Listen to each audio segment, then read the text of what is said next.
Welcome to Pindar Poetry. We hope you learned something new.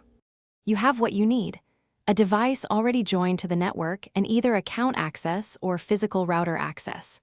First, open your device's Wi-Fi settings and tap the active network. This reveals connection details. If you're on Windows, go to Network and Internet Status. On Mac, open Network Preferences. Once done, locate saved network properties or connection info to reveal the stored password or the path to the router's configuration page. This sets up the next steps. Now you'll find the password. On Mac, open Keychain Access, search the SSID, then show Password Authenticate.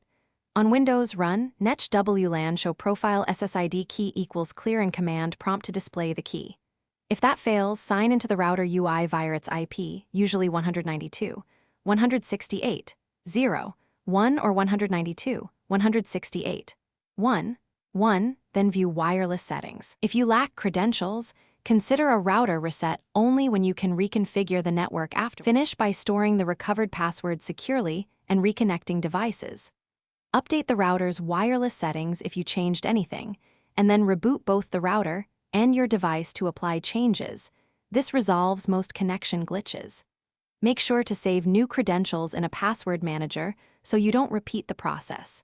If you cannot access admin credentials and nothing works, perform a factory reset on the router as a last resort. Note this erases settings, so you'll need to set SSID and password anew. Thanks for watching. Consider subscribing if we helped you.